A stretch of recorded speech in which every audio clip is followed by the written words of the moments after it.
So we were discussing about the situation where we have scattering, and we were developing the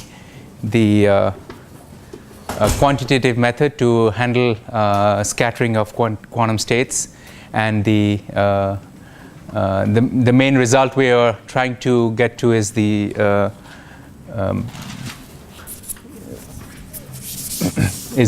Fermi golden rule. And in the last class we kind of wrote down that the scattering rate would look, the final result looked something like this, 2 pi by the Planck's constant times a scattering matrix element between an initial and a final state. Let's just write it like that, initial and final whole squared, matrix element squared times a Dirac delta function that conserves the energy between the initial and the final states. So this is how the final result looks, and we were trying to derive this looking at starting from the the Schrodinger equation. It's from the time-dependent Schrodinger equation. So just to be clear, we write it as equal here, but so this is in particular for scattering from one initial to one final state, and this is really an approximation, but we write it as an equal. So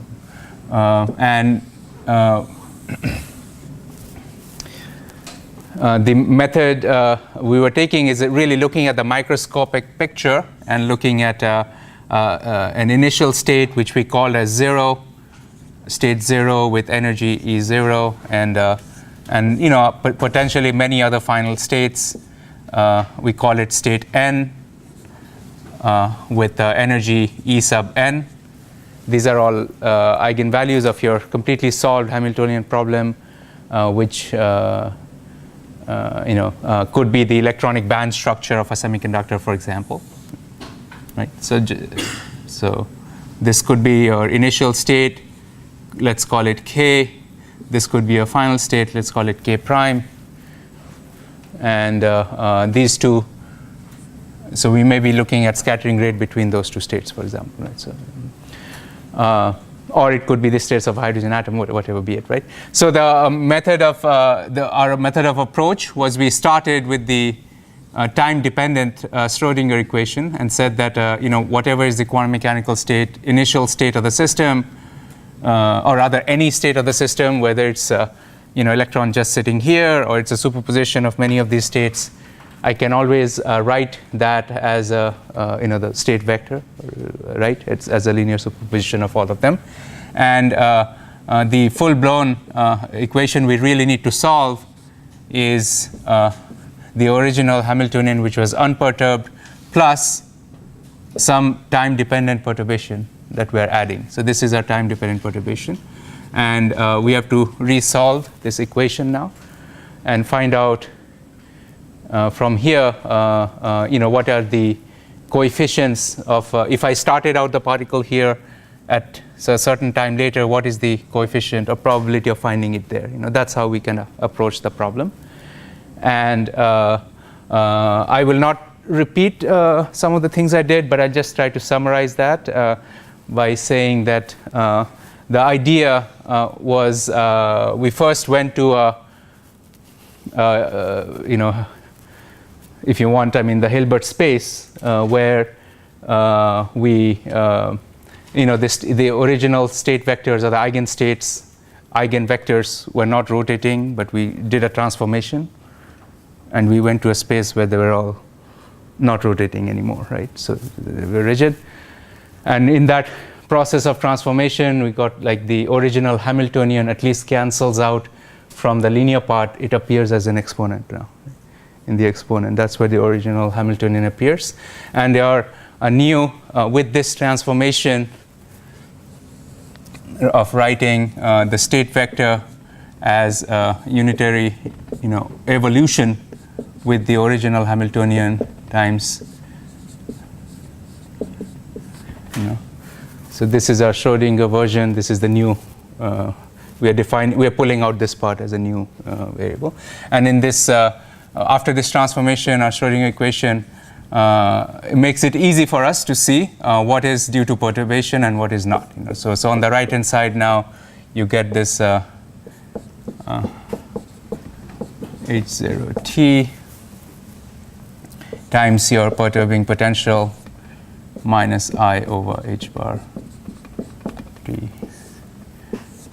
times psi of t. And if you go back to your original system, there's no, W of t is 0, so on the right hand side it's 0, and nothing is changing with time anymore. So, right? So that was the setup for the problem. And then we said now we can actually solve the whole problem by trying to, it's a differential equation, and we can take dt to the right side here, right? And you integrate, and you can think of taking this to the left side. Actually, no, let's not, So essentially, we discussed how to kind of solve this, right? You want to integrate this now, right? From some time to some t0, some initial time t0 to this time t, right? And so with that, we ended up with, we also used a few tricks. Let me, just write this results first. So what we got is the state vector at time t is equal to, maybe the original state vector was this way at the original point of reference of time where you started, and then there's right plus, so we get this an integral here from t0 to t, and we wrote this as a dummy t prime variable where time is varying. And this whole thing we said in the Schrodinger sort of picture, we also can call it just W of t. Just remember that has the Hamiltonians and all that as unitary evolution operators in the numerator. But regardless, so you get W of t prime, and just to be clear, 1 over IH bar also comes down here. 1 over IH bar, right? And what we saw is you end up getting, if you want to do it properly, you end up getting an infinite series here on the right side, right? A recursive thing where you get 1 over IH bar squared, right? Because the left-hand side also appears on the right-hand side, so you get a recursive,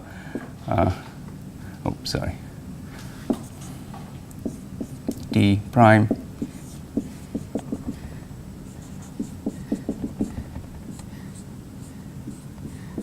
And so on, right?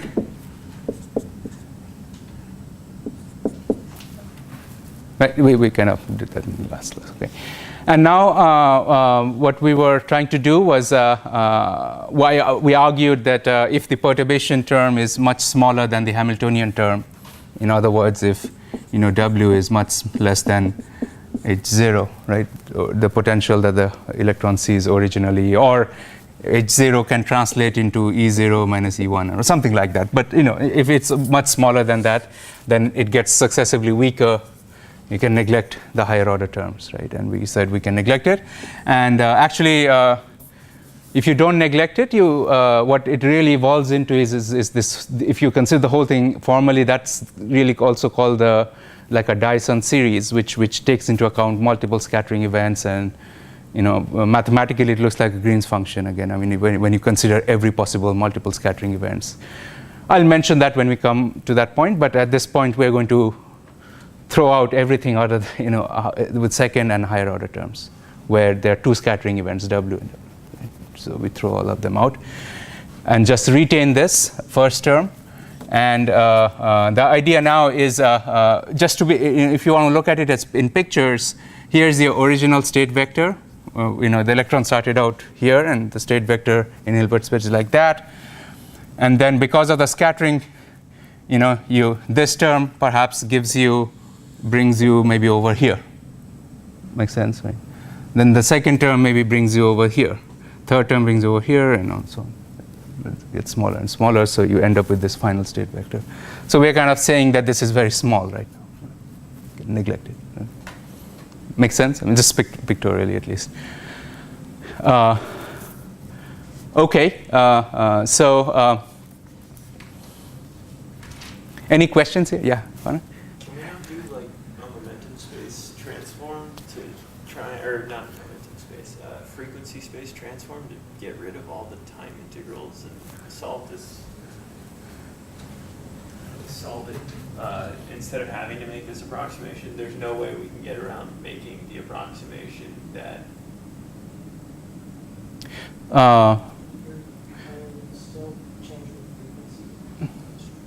So that's a good question. So you're asking, meaning if you transform this equation into momentum space, we'll actually have to do that sooner or later. Meaning, what I want to say is this problem analytically already there's recursion, right? And recursive relations, there are a few situations where it's exactly solvable. You know, like if you have x and like sum of 1 plus x squared, that is analytically, there are some, but not all. Yeah. So, yeah. Now, this only works when this only converges to that solution when your matrix elements are very small. Right? Yes, indeed. Yeah. So if your matrix elements are very large, just the perturbation theory in general, like not hold up. Correct. So I will talk about that because when the perturbation term, when the perturbation term becomes comparable to the original Hamiltonian, then we really have no business doing perturbation theory. We must consider that as the term of this is your total original Hamiltonian. So you've got to solve it with that. So that's yes. So that's why we are looking only at a regime where the perturbing potential is much weaker than the potential that it sees due to the original Hamiltonian. And just as an order of magnitude, if here's a good example. Two examples. One is a hydrogen atom. The electron sits in the ground state. It's 13.6 electron volt below the vacuum level, free electron level. But if you hit it with a photon, which is say 4 eV, it will excite it. Or you keep it there and it can emit. Even at that level, when give or take 4 eV, 13 eV, perturbation theory still works fine. So that's what I'm trying to say. I mean, I would be very worried to apply it there, but it actually seems to work okay. There, the reason is because the photon energy is not the Coulomb potential, so it kind of works out okay.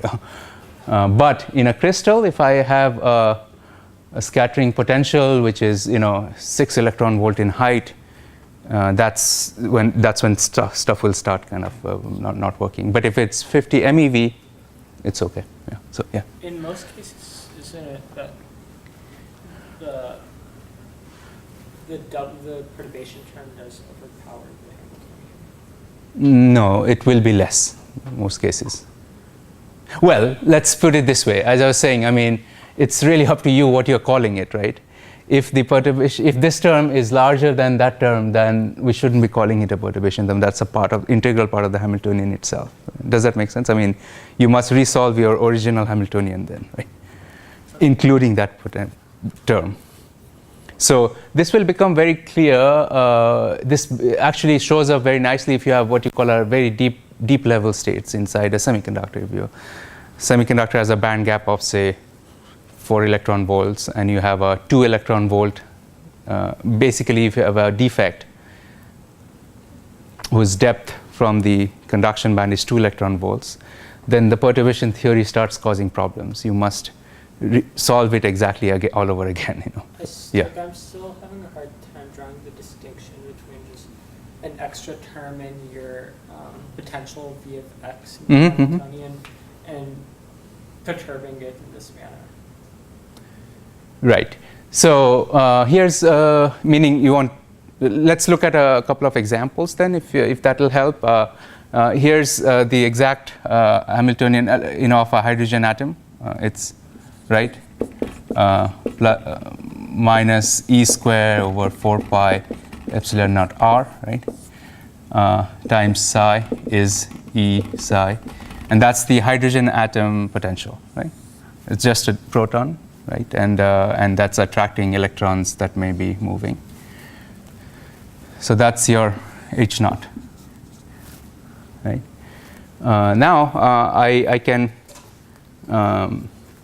for example, shine light, or even simpler, I can put the hydrogen atom inside two parallel plates of a metal, far apart, let's say, and I apply a voltage across them, and the length is L. Okay, so I drop a voltage across a length L, and put the hydrogen atom in there. And so I have an electric field inside here between the positive and the negative electrode, right? And the field, the potential inside here looks like field times distance, right? Field times x. So now you must solve this whole problem with F times x. This is a new thing now, right? And what I'm trying to say is this is the perturbation term. You know, in the unperturbed Hamiltonian, if you didn't put it, this has the scale of 13 eV. You know that already because you have measured it and all that. That problem is solved, you know. And now we compare that if I have a field and I have a hydrogen atom, the electron wave function is a Bohr radius, like say 0.5 angstrom, right? Order of magnitude. And let's say I have a very high electric field. I have a field of 1 megavolt per centimeter. You know, that's a high field, you know, order of. So that is 10 to the power 6 volts over 10 to the power minus 2 meters, right? Yeah, right. So that's 10 to the power 8 volts per meter. And I'm going to just crudely approximate how much voltage drop is occurring from here to there, right? Within the part where the electron actually interacts with the field, because it's not interacting with the whole. So in that case, this field times distance is of the order, meaning if I say here's the average energy scale of this problem, then it becomes 10 to the power 8 volts per meter times 0.5 angstroms, so that's 10 to the power minus 10 meters, right? So you can see now what do you get here? You know, it's in 10 to the minus 10, 8. You are like 5 milli-electron volts now, right? So that's what I meant. This is small. In this situation. In this situation, it's small. This particular example, what it will really end up doing is it will bend the potential in a certain way that you can field ionize. The electron will escape. It's a quasi-bound state. You know, it will escape. But anyway, that's what I meant. This order of magnitude. Okay, so now what we did was we said that okay, I want to find out what is the coefficient Cn of t at certain time, after I turned on this perturbation.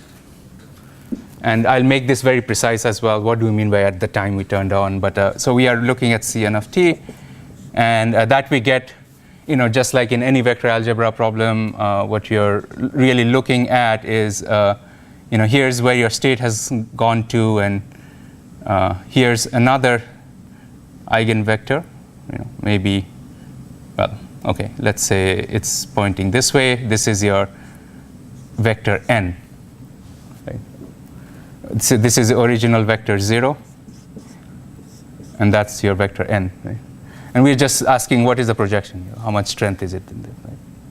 So what we do is, just like we do in if I want to find what's the projection of this vector on that, you take the inner product. Right? So you project it on state n, whatever is the new state, and that you'll get the magnitude, the amplitude of finding the particle in state n, or the final state, right? So that's the whole game.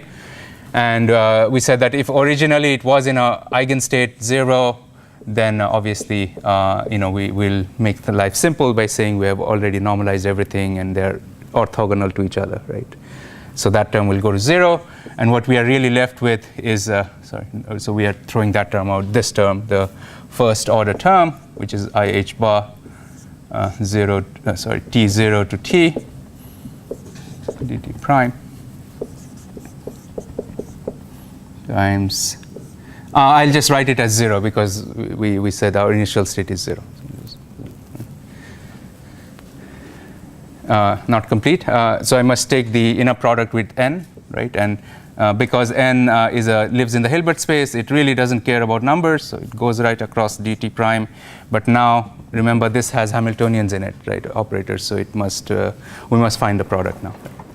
So this is, I just wanted to say that if I go to the second term, in a very similar way, I'll just write it once here, and IH per squared. And I'm doing this because I'm going to ask you to solve a problem where the first term happens to be 0, meaning this term happens to be 0. So you must find this one then. And so how will you look at this? So it's you rather it looks like this w of t prime. But then you also have another integral now. It's going from t to t prime.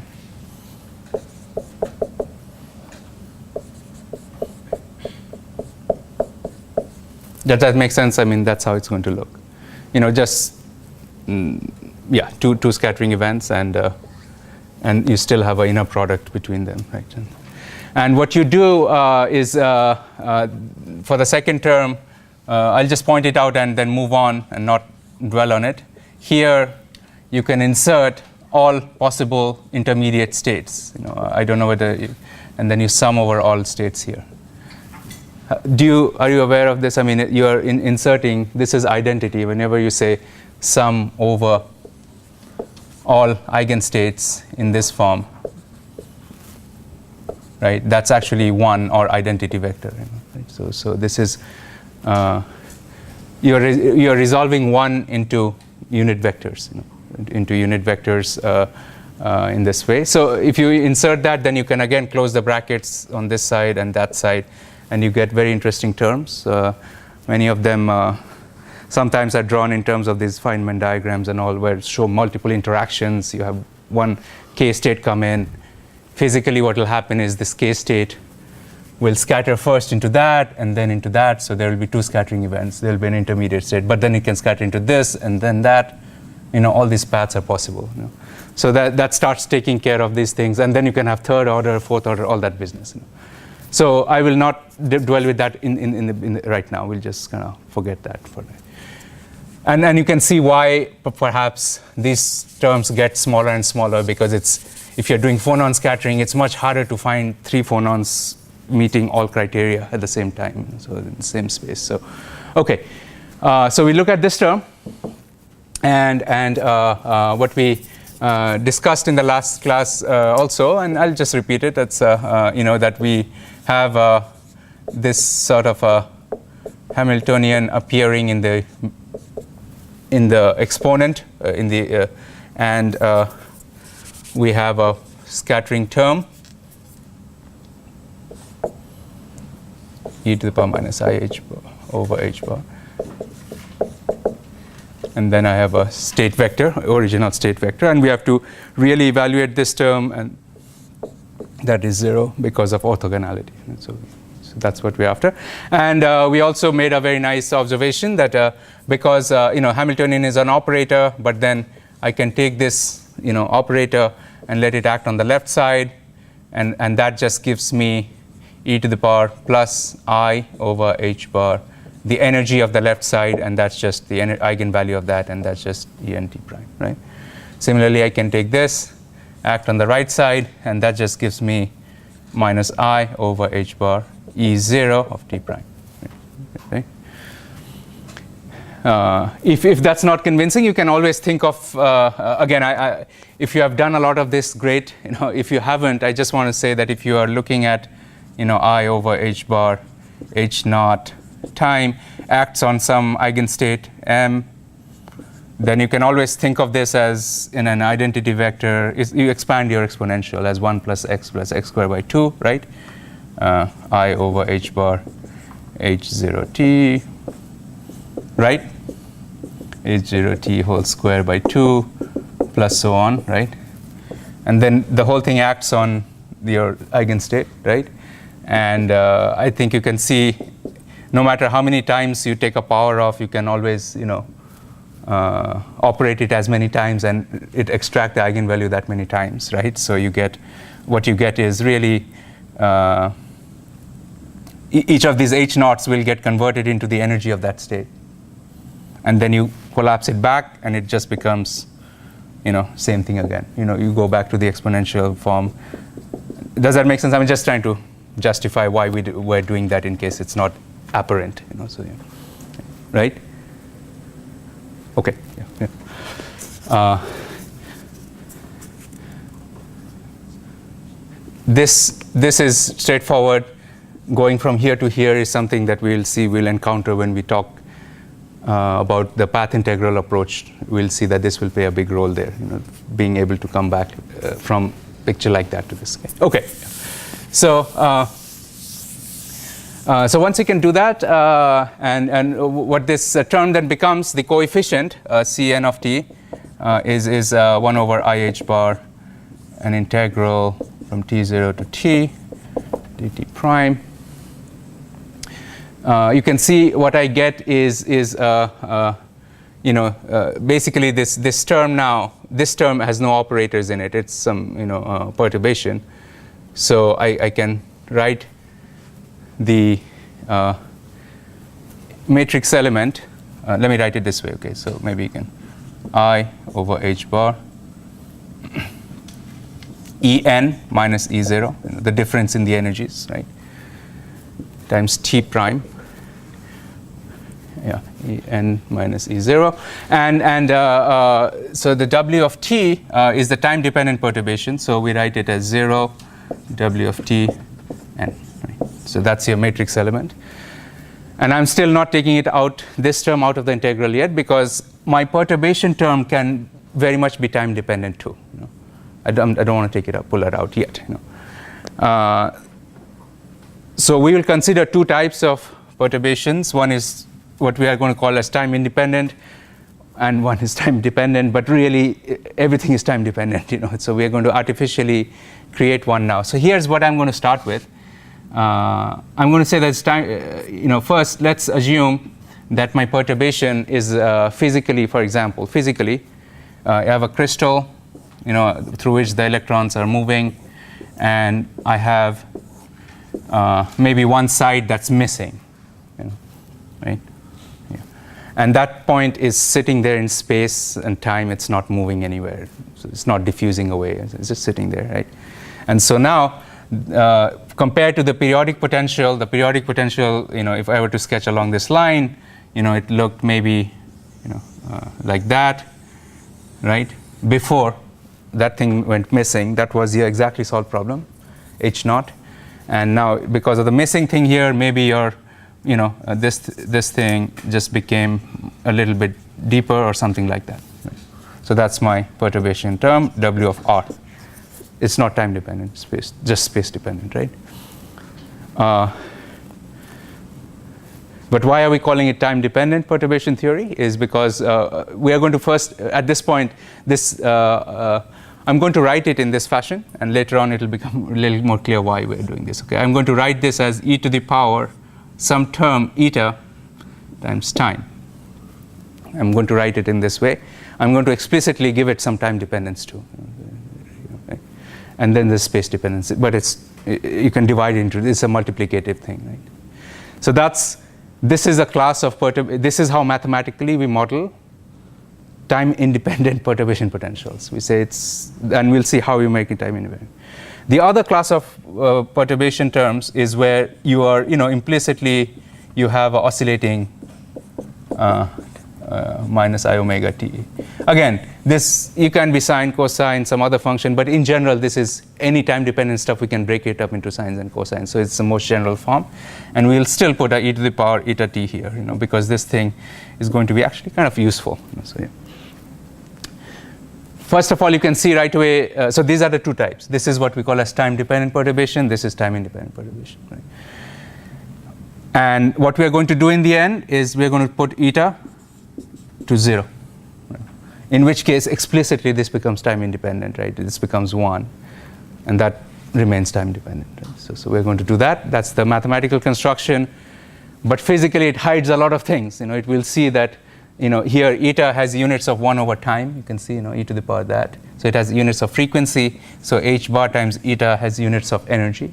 And this quantity we'll see, it's called the self energy of system. We'll see that it is, anyway, when we get there. Right? But right now it's a mathematical construct for us. And will become clear why we're doing it. So anyway, regardless, if we accept that, you can see that how this integral immediately simplifies, and you can do it in a line because the space-dependent part will stay here, right? And the time-dependent part will go with the time here. So t prime really, e to the power eta t prime. It splits into two. And this term is now can be pulled out of the integral out here, right? Right. So this goes out, and you have, well, the simplest integral you want. It's e to the power x, right? That's the integral, and that's nice because you can now write it down, right? So the integral e to the power whatever is sitting in front of time will go to the denominator, right? 1 over a. 1 over the coefficient, and then you're going from t naught to t. So let's write that down, e to the power I h bar.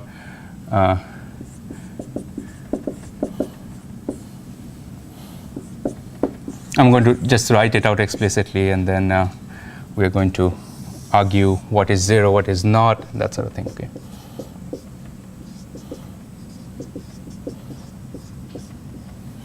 Plus eta, yeah. And then the same thing, but at t naught in the original time. So.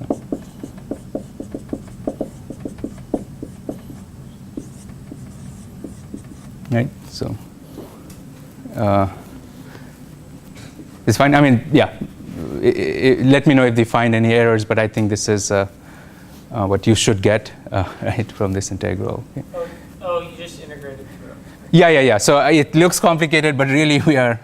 Doing e to the power ax dx integral, that's all there is to it. So yeah, which is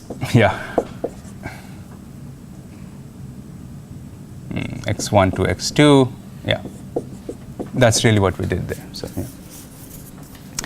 I want to kind of make my job a little easier for later. You can see though, if I had taken into account the omega naught, the time dependent, what will happen is it will just appear as another term, e to the power I omega naught t and e to the power minus I omega naught t. And then that thing will appear as plus h bar omega or minus h bar omega. Do you see that? I mean, if I had taken explicitly the time dependent part, it will just appear here as a plus minus h bar omega. Do you see that? From just because you will get e to the power I omega naught t, and that will couple with the time. The I ones are oscillatory. This is not oscillatory. Right? So anyway, so it will appear, and that will lead to absorption or emission of photons or phonons. That's what will lead. But okay, so we're looking at it without at this point. And now what we're going to do is the original time we start out with t naught. Here's how the perturbation is going to, we are going to kind of engineer the perturbation a little bit to make the math sensible as well. So t naught we can say is at minus infinity, long time ago. What do we mean by that? If I'm doing my experiment is in picoseconds, anything that happens at microseconds or milliseconds is already minus infinity. So that's what we mean by that physically. So at t naught is equal to minus infinity, this thing is 0, right? So we throw out the whole thing. It takes away the second term completely, right? Now, no matter what is the value of eta, really, right? It just takes it to 0, right? Meaning t naught, yeah, okay. So there's a question of which one is larger, eta or t, and something like that. But I think you can go to sufficiently to the past and make that term 0, and so that's what we're looking at. And at finite times, then this remains, of course. So that goes away, and here's our relation for the wave function. Sorry, the coefficient at time t. All right. So now let's look at physically what are we after. Right? Physically, what we are after is what is the probability of finding it at time t. The probability is mod square of this whole thing, right? So we take a mod square of this whole thing on the right side. Right? And you can see that, here's the matrix element square. So from this picture, it looks like the sign of your potential of scattering doesn't matter. Whether it's positive, negative, it will get squared. Well, there's absolute value here. IH bar, so let's write it down. So we get W 0 to n mod squared. Then you get a Planck's constant square. I squared is, goes away, absolute value. The complex exponential also goes away. Right? It's 1. The only thing that stays is the the real e to the power eta t. And that becomes e to the power twice because you're squaring it, mod squared, right? And then in the denominator you have like a plus ib, right? A plus ib mod square is a square plus b squared, right? So that will just give you en minus e0 over h bar whole squared plus eta squared, right? This makes sense. So this is your coefficient at time t. There is one parameter which we have introduced out of, for quantitative analysis is this eta, which we don't know yet what it is. Meaning our construct, if we put eta to 0, we will explicitly get back what we want. I mean, the time-independent perturbation. Yeah. But at this point, I don't want to take it to 0 because typically the golden rule is not telling, the final form of the golden rule is telling you the rate. It's a time scale problem. It's a frequency problem. It's telling you the rate, not the probability itself. Does that make sense? So how do you find the rate? Well, if this is the probability, you take time derivative. That's the rate, right? Rate of transition into that state, d by dt. So go back to the right side, take d by dt, and you search. The only term that has time is this, right? So you take a derivative of that. What does that give you? That's also an easy derivative, right? So it pulls out a 2 eta to the front. Yeah, and it lets the t be like that. Right?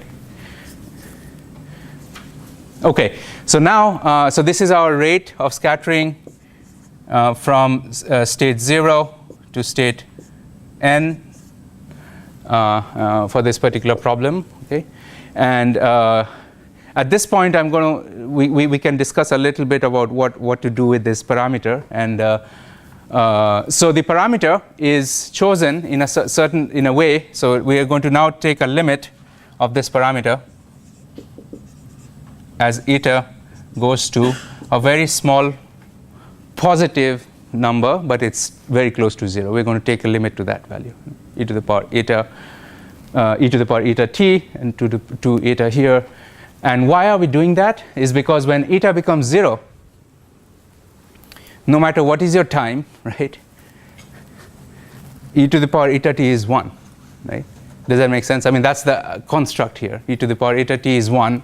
And so now that perturbing potential, which is like this, goes up and then gracefully clamps to your real perturbing potential now. Right? Does that make sense? If eta becomes 0. Yeah. So eta is a mathematical parameter, and what we are using it to model is the fact that we did not have a perturbation far in the distant past, right? So in which case you put, t to minus infinity, and no matter what is the eta, your perturbation goes to 0, right? Because e to the power minus infinity is, and multiplied by something finite is 0. Right? But on finite times, if I put eta to 0, does that make sense? Then the e to the power eta t becomes 1, right? And your perturbation is now on at full strength, right? So that's a construct now to be able to model that. Right now it's a construct, but later on what I'm trying to say is it will tell us something about internal self energies of the system. But at this point it's a mathematical construct. Physically able to turn it on gradually and clamp at the scattering potential. So I'm going to put the limit eta to 0, in which case this thing is 1, that's clear. 0 but positive. Positive. All right, so I'm going to take that argument forward. And now I'm left with something like this. Okay? So now this is a limit which is interesting. And you may think, let's look at how the form. It looks like 2 eta over something squared plus eta squared. Right? If I forget about all details and I just put eta is 0, it looks like this whole thing is 0, right? Because there's a eta in the denominator which is 0, and in the numerator, and denominator, this thing is not 0. So it's 0 over something finite, so that whole thing must be 0. Right? But if you look carefully, it's not quite so. If you look carefully, it's not quite so, because as eta, you can look at this function. Okay, this is of the form of 2 eta over some, let's call this thing as some quantity x, okay, x squared plus eta squared, right? So this is of this form, and we are trying to take a limit of eta going to 0 plus, right? Yeah. So here's the interesting thing. So this thing is actually, the answer is 2 pi times the Dirac delta function of x. So this is the answer for this function. At x equal to 0, this thing blows up. And this is very important thing. And I think you can see that. If x is 0, you get a 1 over eta, right? And that thing is actually pretty large, right? So this function then so here's this is the final thing. And if you want to be convinced a little more, you can make a plot of this. Here's a plot of this function. It's a Lorentzian, right? So the width is of the order of eta, and the height of this thing clearly is 2 over eta, because x is 0 at the point. So 2 over eta is the height, and the width is of the order of eta as well, right? And so as eta goes to 0, you can see the height will blow up, 2 over eta will blow up, and you get a Dirac delta function. It's just that the area under the curve is 2 pi, so you must have that conserving factor here.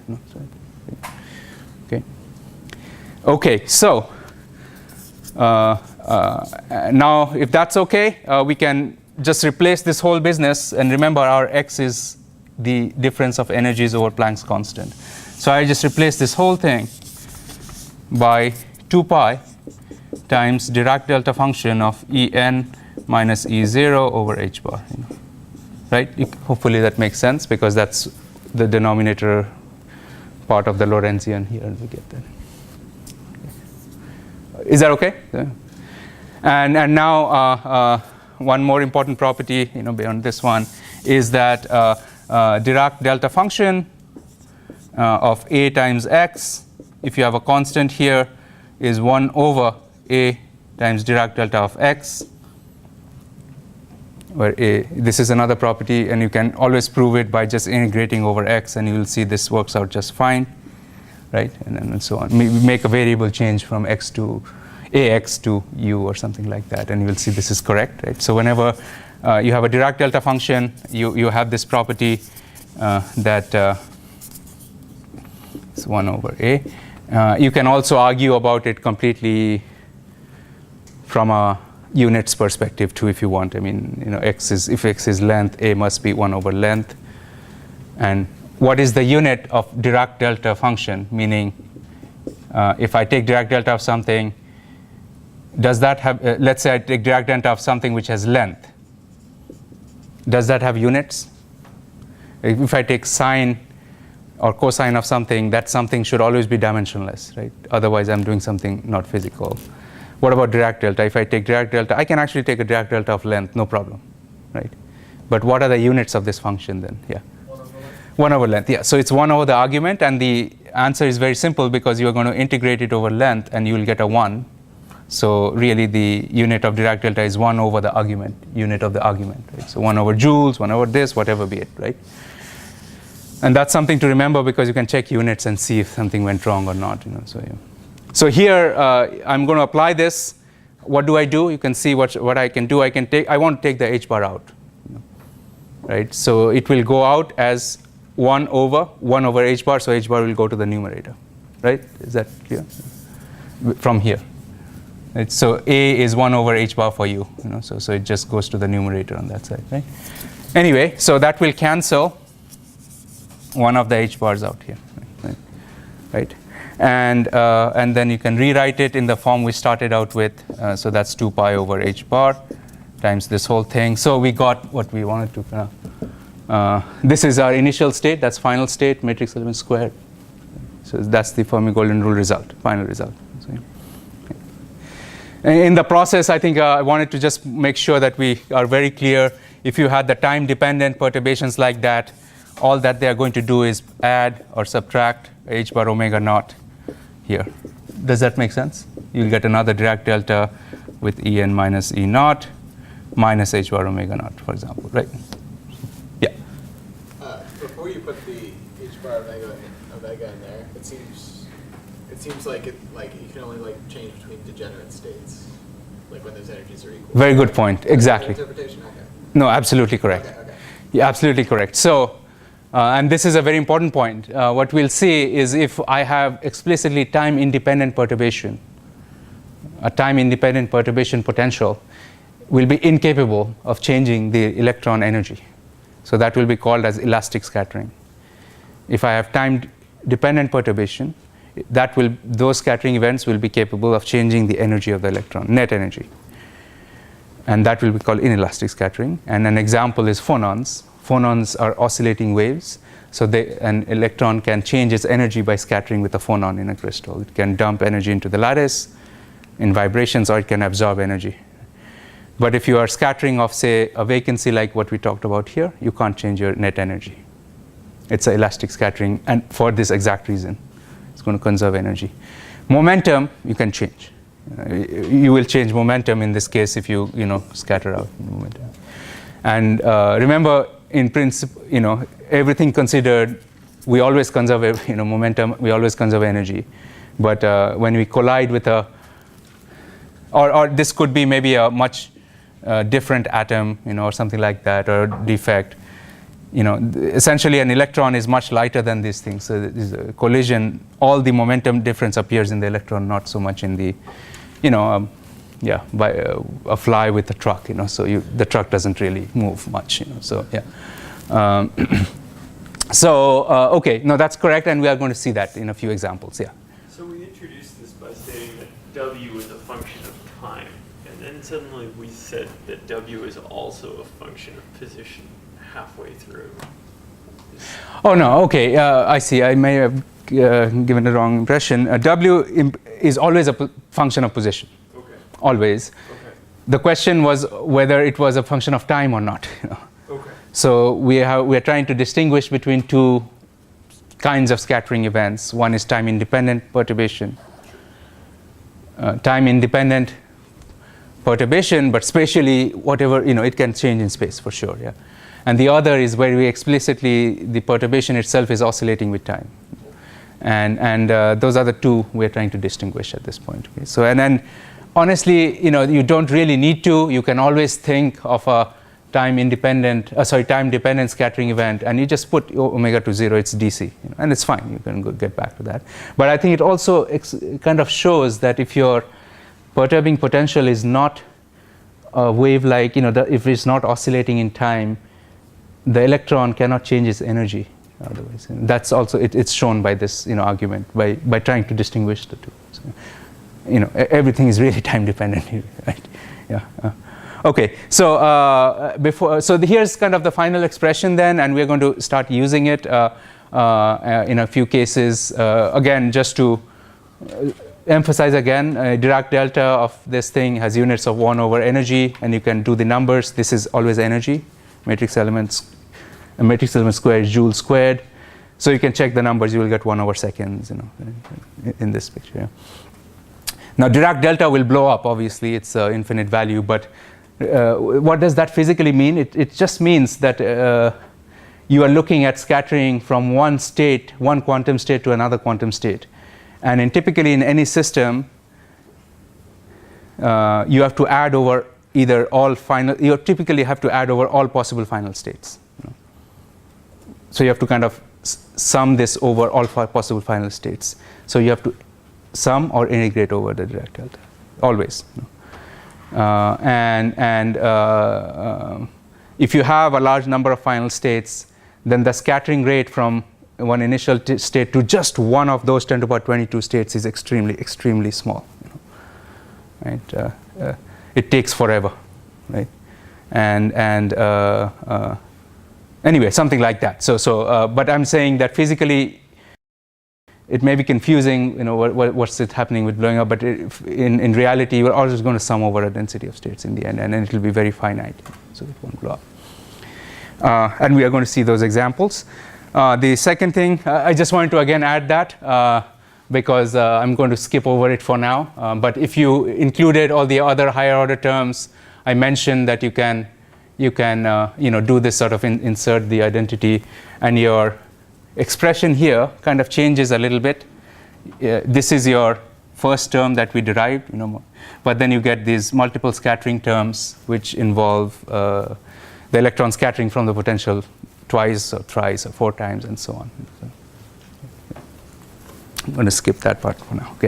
Okay. So that's really the scattering rate, and we're going to now start looking at. I want to make a direct connection to experiments right away. Here's electron mobility, which is due to scattering of electrons moving inside a gallium arsenide semiconductor crystal. Gallium arsenide is one of the highest mobility semiconductors that is in production devices today. Some of them are in cell phones for high-speed RF devices. And what you see is the electron mobility is measured, the dots here. And the solid line is a theoretically calculated value using Fermi's golden rule. Pretty close. What it helps you to find out is there are various kinds of scattering mechanisms. So this is called polar optical phonon scattering. So around room temperature, this goes down. This was a more low temperature measurement. Room temperature is about 8,000 or so, and that's limited by polar optical phonon scattering. At low temperatures, it's ionized impurity scattering, and many kinds of neutral impurities, piezoelectric phonons, deformation potential. These are all phonons. Phonon scattering gets more intense as you go to higher temperatures, and impurity scattering, has slightly different behavior. Yeah. How do you relate the mobility? Yeah, that's where I'm going. So the question though is, so these are all scattering rates that are calculated by the golden rule, and we want to kind of discuss that now. How would you kind of go ahead and do that? In this particular problem, for example, if you have an electron going through a crystal, right, and you have an ionized impurity or you have a neutral impurity, how would I calculate that tau, right? And the mobility in the end is given by, if you remember, we discussed, and we'll also discuss a bit about Boltzmann transport. The mobility is E times a scattering rate over m star, right? And so this tau really comes from this golden rule tau. So that's where it comes from, right? And it's just that you have to make sure that you understand that there are a distribution of carriers in many k states, and this is a sort of averaged over all k, ensemble averaged k value. And it includes all possible scattering events, right? So that's the physical connection there.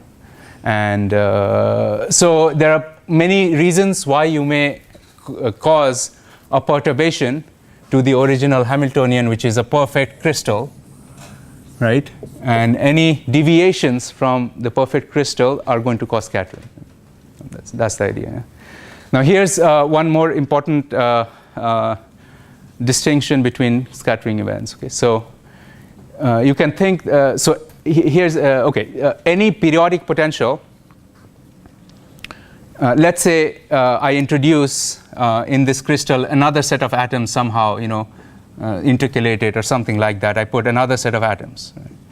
All right, but let's say that set of atoms is periodic, and its potential, electrical potential, the electron sees because of that is periodic. Right?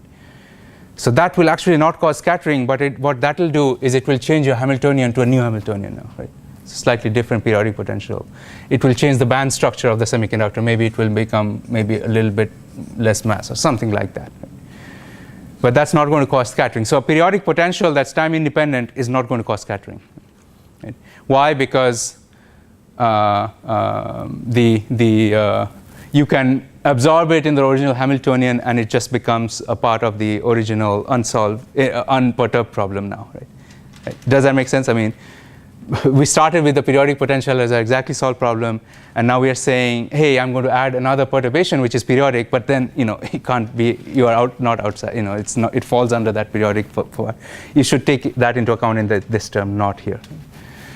Now here, you also have a crystal also has a periodic potential that scatters, which is due to phonons. Now, phonons are waves, so they are periodic. Okay? But their periodicity is not the periodicity of the lattice itself. Right? And so the only periodic potentials that can scatter are the ones which are time dependent. So phonons are oscillating, they're time dependent, and they're space dependent. So a phonon wave will always look like, kx minus omega t, right? So this means it's periodic in real space. This means it's periodic in time, right? And then so only then it can interact and scatter electrons. What I'm trying to say is if you introduce another potential which is time independent like that, then that should be absorbed in the Bloch equation, not in the scattering events. So it's an important point. Okay, so now so those are details, but let's look at a few cases here as to how one would go about solving the problem. Okay. So the first thing is we derive this result for any state in general.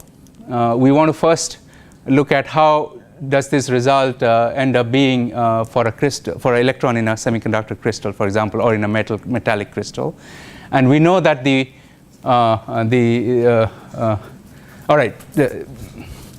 Before I go into the examples, specific cases, are there any questions here? I just want to pause for a little bit. Nope. Okay. So let's go to the problem of a periodic crystal and start asking what is the scattering rate from a state in a periodic crystal. We always we know that the original Hamiltonian, which is just this term, has given us a band structure, right? Whichever method you chose to apply, tight binding is, whatever, right? It's given you a band structure with certain energies Ek, Ek prime, and some, corresponding eigenstates K and K prime. Right?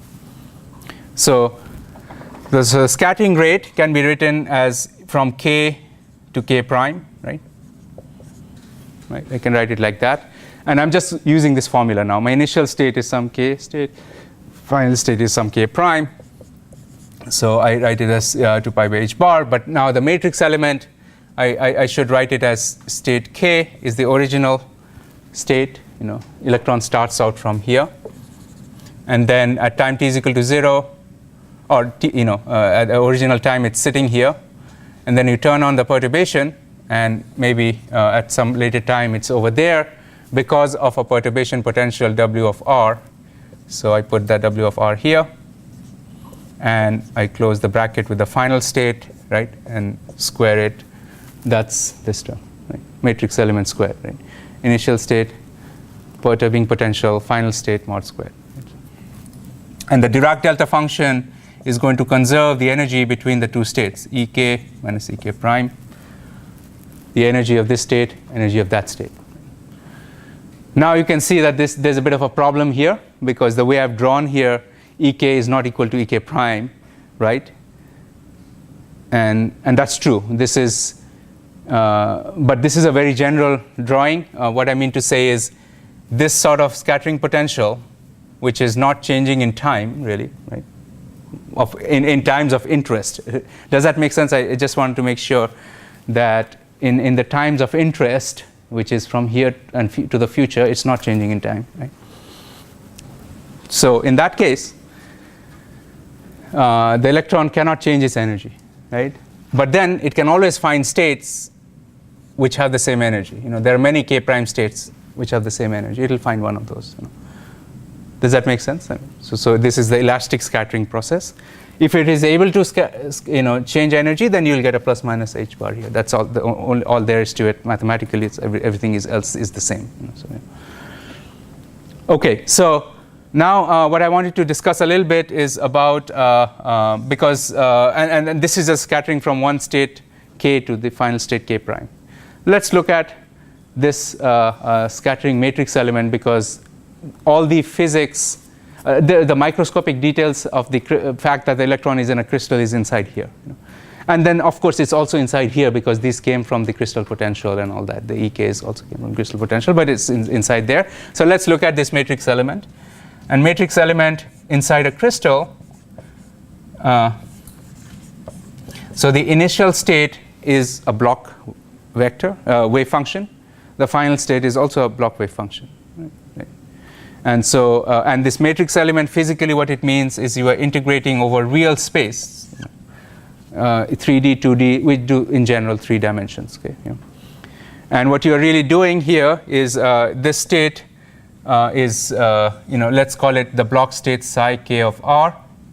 That state is psi k prime of r, okay, and the potential that sits in the middle. So this is really what you're doing in the when you're evaluating the matrix element. Right?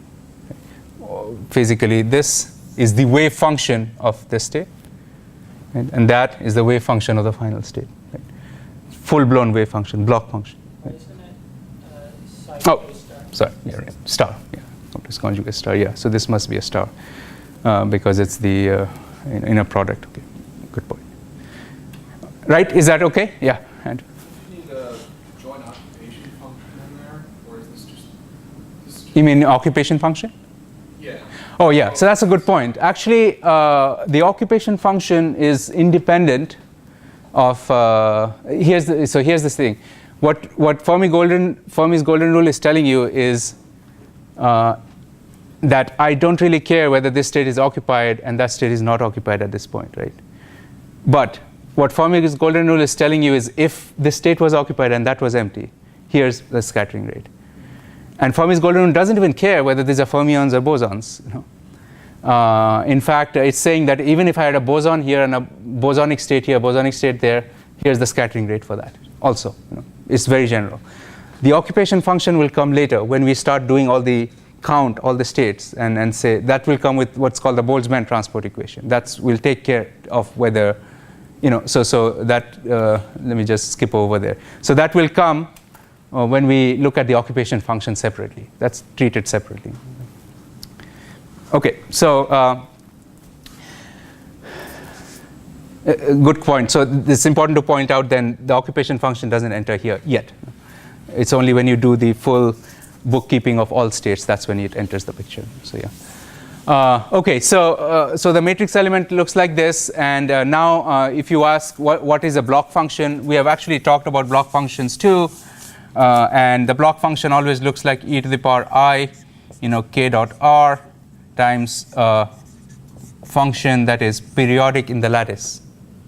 This thing changes every lattice constant, and it's the same in every unit cell. This thing changes very slowly over the crystal, slowly varying function.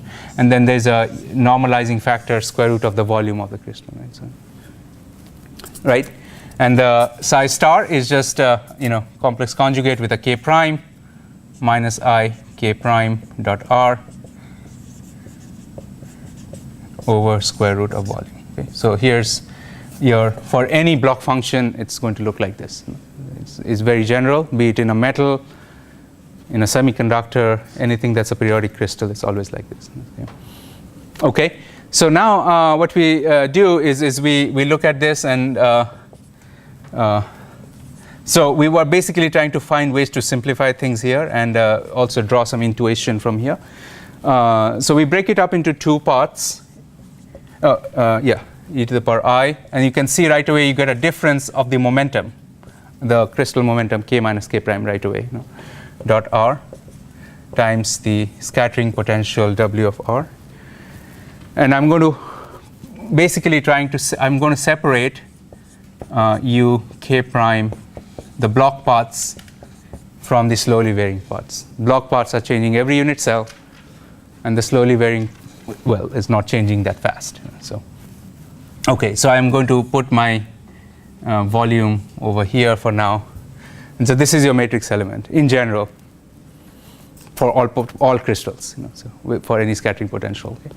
So now what we do is look at this a little carefully, and there are 2 things. One is if the electron scatters within the same band and in a small region in k space, maybe near the bottom of the conduction band, then the block functions, the periodic parts are typically from s orbitals at the bottom of a conduction band of gallium arsenide. If you're looking at gallium arsenide mobilities, then these electrons are really from the s orbital of gallium atoms. So they are all isotropic. They are really u of k prime is equal to u of k.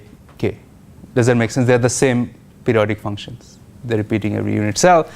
If, on the other hand, you are scattering from valence band to conduction band, you're going interband transition. In that case, these will be different. One will be a s orbital, the other will be a p orbital. Okay? And that will be very important for interaction of semiconductors with light, where a photon comes in and it kicks from p orbital to s orbital. In that case, if these two are the same orbital, there will be no transition. So that will be a selection rule problem. But right now, I'm saying that let's look at within the transport within the same band. If so, then these two are actually the same function, really. Right? And UK star UK, and there's a volume.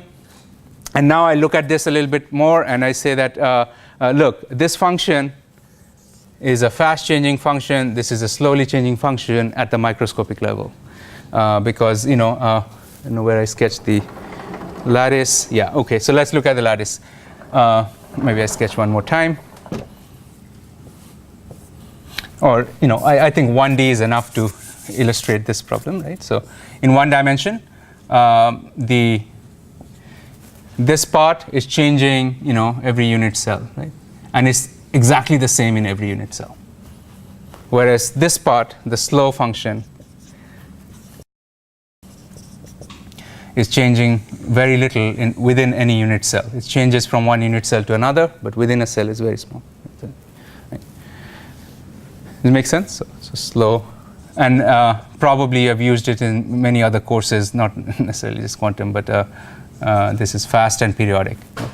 So now you use a trick here, saying that I'm going to now just discretize the slowly varying function and say that it's constant over any window. Right?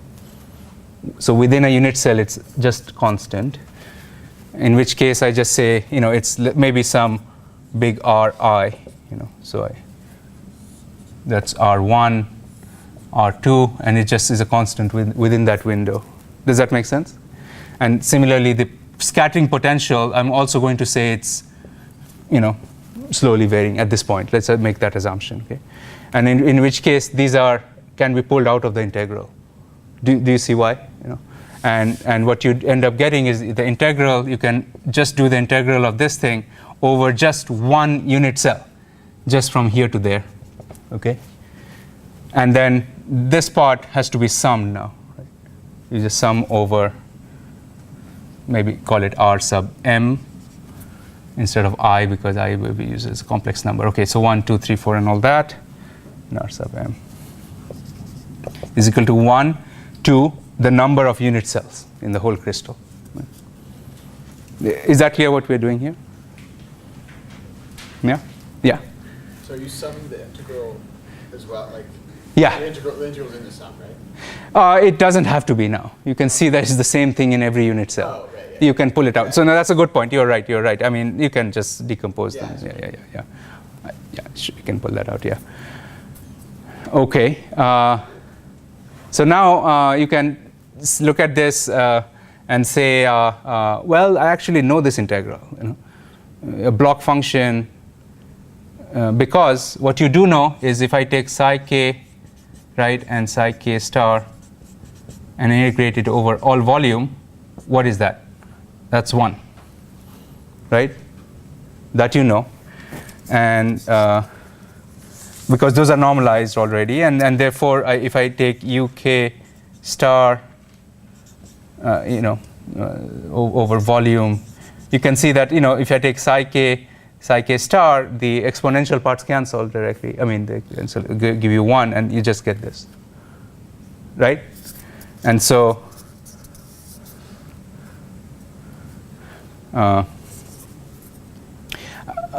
just to be, actually, I just wanted to make sure I'm a little clear here. So from here, what you end up getting then is,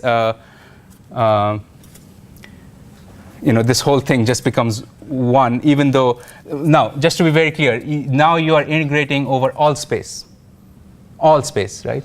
But here I'm integrating only over one unit cell. You see that? I mean, that just have to make that distinction. Okay. So if I were to integrate over one unit cell instead of all space, so this is all space. And now I'm going to change it over to just one unit cell because the thing is just repeating in every unit cell. Right? So, and I'm writing it as omega. Omega is the volume of just one unit cell. Microscopically, it's just this window. Right?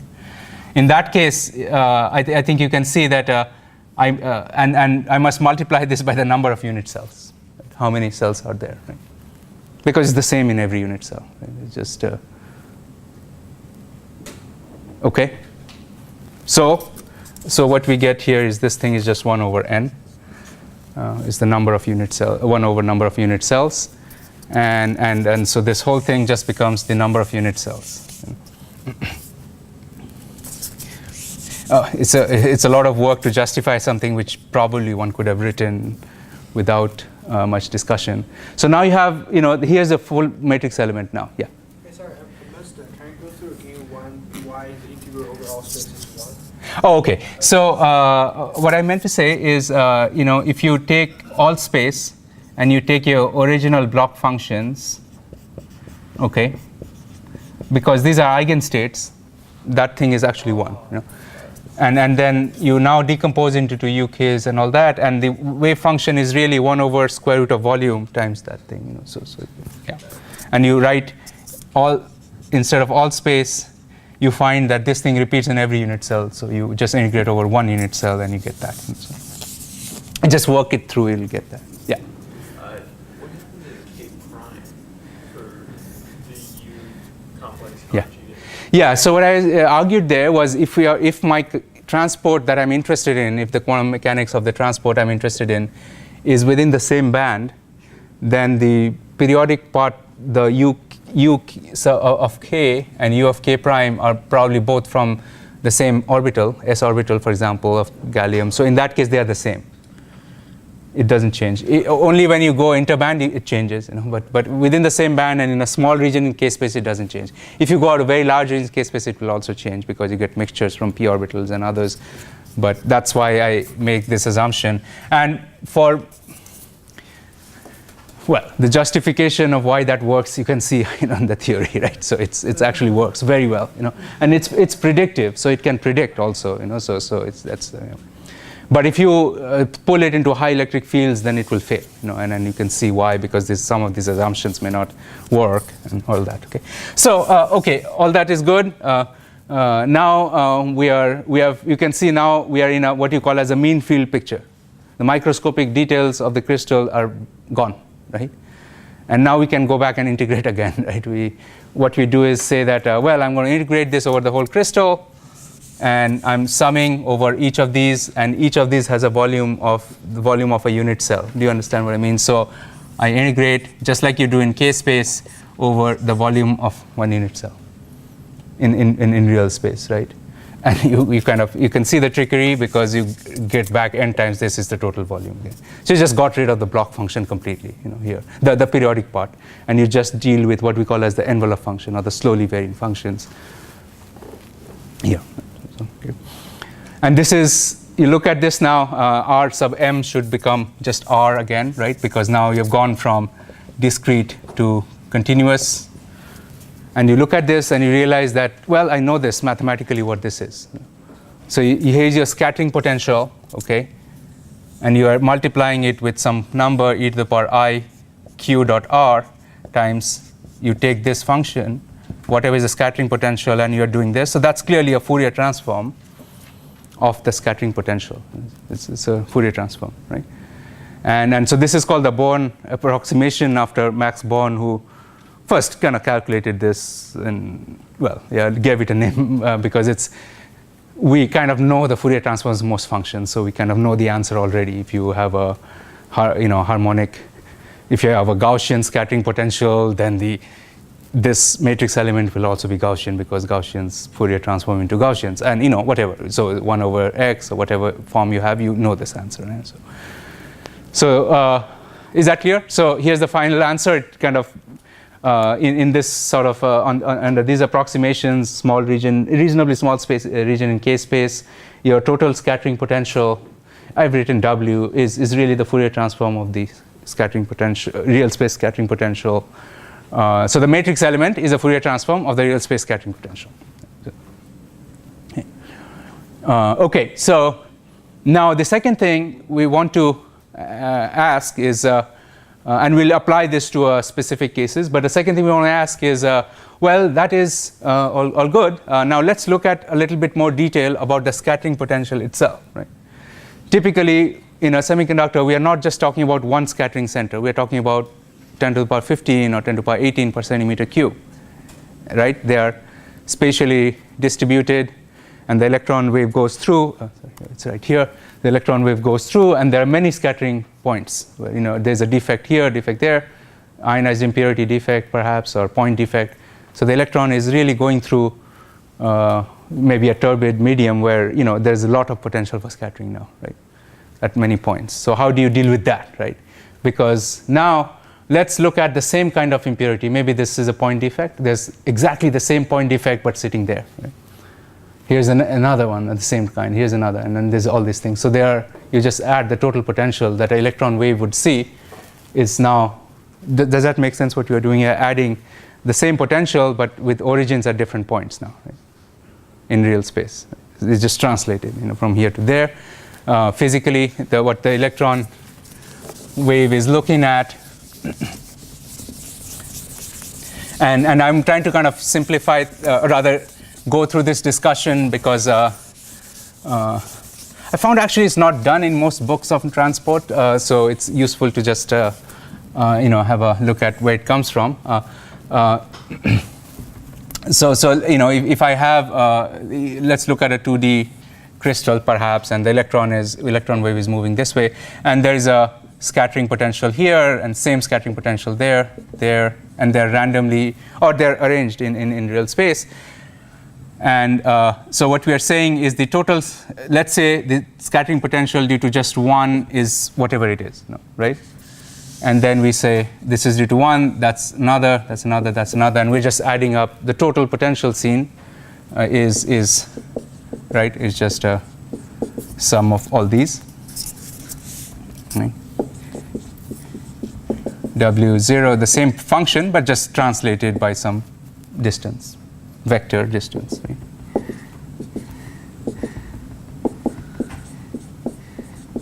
Minus R2 and so on. Right? And you can be very precise. You can say that I have n in the total number of impurities. Total number I have is n sub IMP. That could be a very large number, and you can write it like that. Okay? So now let's look at this. I'll kind of walk you through this rather than trying to derive the whole thing. So here's the total scattering potential, and we already found in the here that the scattering, the matrix element in golden rule is just the Fourier transform of the scattering potential, right? So now if we go here, what we have to do is take the Fourier transform of this whole thing. So you take the Fourier transform of the whole thing here on the right side, right? But now you can use a very nice property of Fourier transforms, that if you take the Fourier transform of function x and you say it's f of q, let's say, right? If you shift x by a, you get e to the power iqa in the Fourier transform. Right? So this is the property of Fourier transforms, and you can just do a variable change here and you get that in one step, right? So now what happens is you can see now from the Born approximation or Born rule that the total potential becomes the same thing, but then you get these phase shifts, e to the power iq dot r1. That is the distance between the first scattering center and the second, the first and the third, and so on. It's the distance between them. So this is, and then you get essentially a phase factor with that many terms. Does that make sense? It's just a sum of phase factors e to the power I theta. So that's your Born approximation result. And remember, this is extremely general. Any crystal, metal, semiconductor, semi-metal, doesn't matter, right? So it's very general. And now, but the Fermi golden rule is saying, okay, I need the square of that thing, not just the amplitude, but the absolute square, right? So you take the absolute square, and the first term is the same for all, but now you get this whole sum of complex exponentials times its complex conjugate, right? This is a complex number, and that's its complex conjugate. right? So you get the product of the two, and you can look at it carefully, and then you realize that I have at least, this is 1, this is e to the power plus IQR1, that's e to the power minus IQR1, right? So I have exactly n terms which are 1, right? So I have 1 plus 1 plus 1 plus 1, exactly the number of impurities is just, right? You see that just adds, right? And all the rest, so there are n times n minus 1 terms here, right? Because the total number of terms is n squared, right? So n minus, and these are of mixed phases, the distance between the two impurities. Does that make sense? I mean, so that depends on, e to the power I wave vector times this, times that, times that, times that, the distance between them. If you, I've done in material science, for example, this is called a structure factor. When you scatter from something and then you look at what is the correlation in real space. If they're completely uncorrelated, you have amorphous crystal, for example, or in other words, the defects are located not periodically at all, but amorphous. There's no correlation. Then that thing will sum to 0, right? Why? Physically, you can look at it again. I think this picture always helps. Each one of those terms is on the unit circle of the complex plane, right? Each of those terms is a point here, right? In real and with a radius of 1, right? E to the power I theta, right? And you have a lot of them. And if they are randomly located, then you will have, from probability, very intuitive picture, you will have equal distribution all around. And you sum the whole thing up, you get, the real part will sum to 0, imaginary part will sum to 0. So that's called the random phase approximation in, mathematics and physics. Random phase approximation. If the phases are random and you have a large number of them, the sum is 0. E to the power I theta is 0, right? So as a result, what you end up getting is, even though the scattering potential appears as a square in the Fermi golden rule, if you have randomly located impurities, the total scattering rate is proportional to linearly, not a square of the impurities. Do you see that? I mean, that's where it comes from. It's linearly proportional. Sometimes when you dope a semiconductor very heavily, you will see it starts deviating a little bit. It becomes a stronger function, and then there's some correlation kicking in right now. So certain things like that. Right? But at least this picture hopefully is clear. So instead of 1 impurity, if I had n impurities, what we ended up finding now is for the block function situation, I have a very nice result now that if you want to go from scatter from k to k prime, I have, it scales with the number of impurities. Right? That's what we are saying here. And the matrix element is whatever, we have here. Ek minus ek prime. Okay.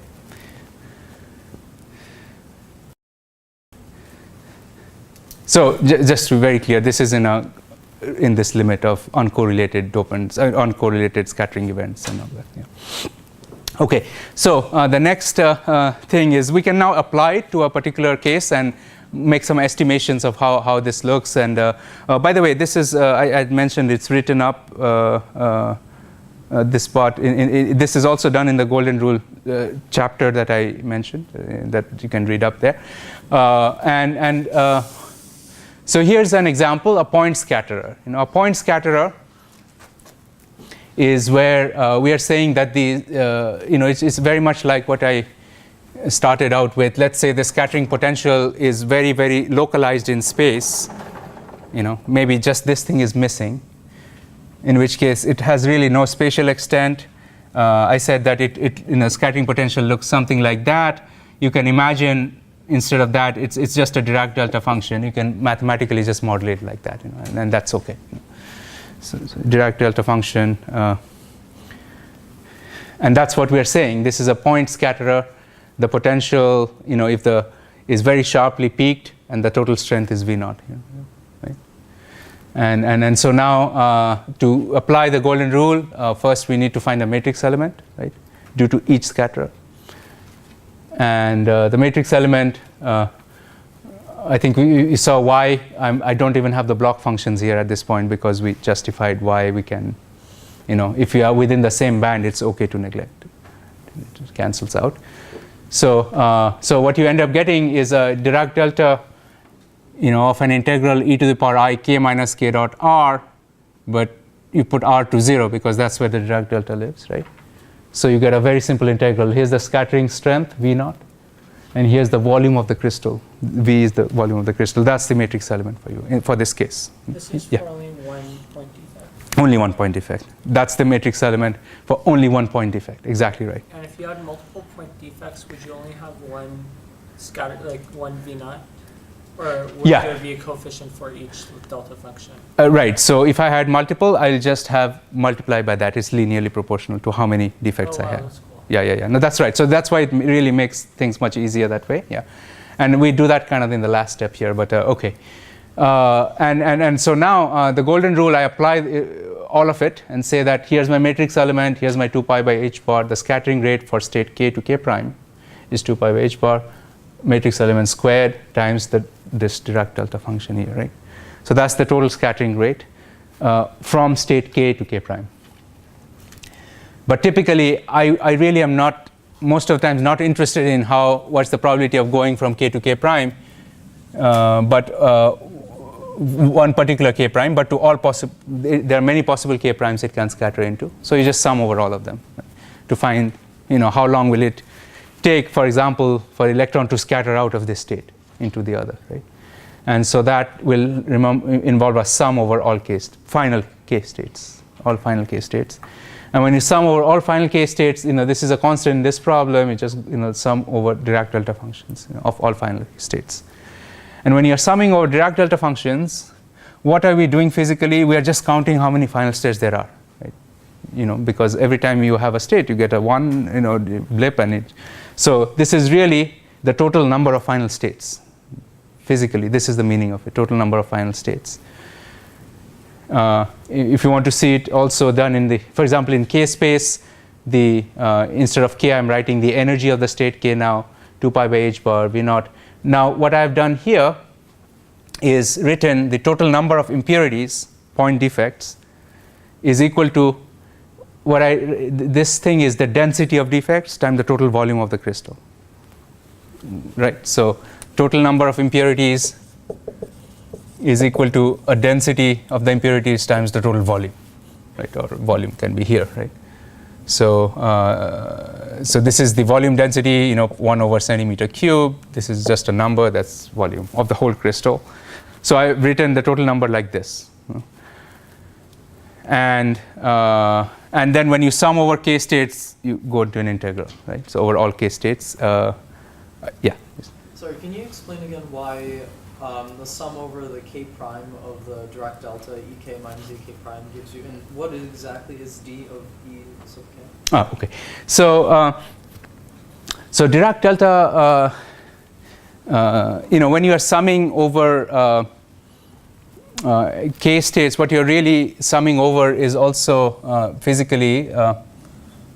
Let's kind of look at this. Okay, k and ek, right? So what we are doing is you are moving your k and the Dirac delta of ek minus ek prime. Okay, so ek prime is your variable here. You are summing over, right?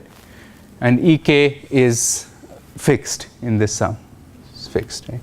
So here's k, and the k prime starts. Maybe you start here, come here, come here, till you hit k. It will not give you anything, right? If you hit k, what it will give you is how many, states, how many eigenvalues are there with, how many eigenstates are there with wave vector k prime, but the same energy ek. Does that make sense? It just counts all the possible k prime states that have the same energy. So physically, what it really gives you is that's the meaning of density of states. At that energy, how many states do I have? Right? Physically, that's really what it means. And so in 3 dimensions, for example, you will get square root of energy, as a function of at that energy. You get in 2D it will be constant, in 1D it will be 1 over square root. So that just comes from there. The only difference is here you get, here you can see the units is 1 over energy. This is not the density of states per unit volume. It's the total density of states, and per unit volume you just divide by V. Anyway, so what I want to say is one can easily ask the question that why is my scattering rate really going to be proportional to the big, how big is my gallium arsenide crystal? The answer is clearly not. I mean, it shouldn't be dependent on that. And so the total volume should cancel out in the end, and they will always cancel out if you have, things are done correctly. So here you can see when I, sum over k states and I convert it into integral here, again in k space, and the volume and volume, essentially this volume becomes numerator, and all the volumes cancel out. So you get just a density dependent, and this thing will give you the density of states of the conduction band state. So. And and then you can actually look at this. You have a final expression for the scattering rate. It goes as the square of the original scattering strength potential, the density of scattering centers, and the density of final states of electrons that you can scatter into. And all of this actually kind of make physical sense if you think about it. The square comes from the strength that we went through the whole derivation today. But the density is clear. If you have higher density, well, you'll scatter more. Right, more often, and so 1 over tau will be large. So in other words, tau will be small. Electron will move, have a smaller mean free path. It will, scatter more often. Right. So that's physical. If it has a large number of final states to scatter into, the probability of scattering is very high. So the density of states, if it's high, then it will again scatter very often. And from there, you can also see what are the ways to improve. Or reduce scattering, because if you want to reduce scattering, make it, higher mobility or something like that. You want to reduce this. You want to reduce the scattering rate, or in other words, you want to make tau high, right? So you want to make the right-hand side lower. So obviously, you want to have less impurities. If you have impurities, it's useful to have ones which are, have lower scattering strength, which are less perturbation strength. And if both of them are out of control, you can play with density of states. You reduce the final density of states. So typically, when you go to low dimensions, from 3D to 2D, your final total number density of states really reduces. So you get higher mobilities. And finally, in 1D, you have a very restricted final density of states. So you are able to get even slightly higher mobilities than in 3D. So that's kind of comes. Yeah, there's a question. Yeah, two things. One, you said that it's not dependent on volume, but in a sense, isn't it? It is, since you're integrating over a Brion zone, and if you're integrating over, I guess, a smaller Brion zone, because it's inversely related to the volume, you'd expect a higher scattering rate. Oh yeah. So let me say that there are two ways to look at it. I mean, this volume argument can go in a couple of directions,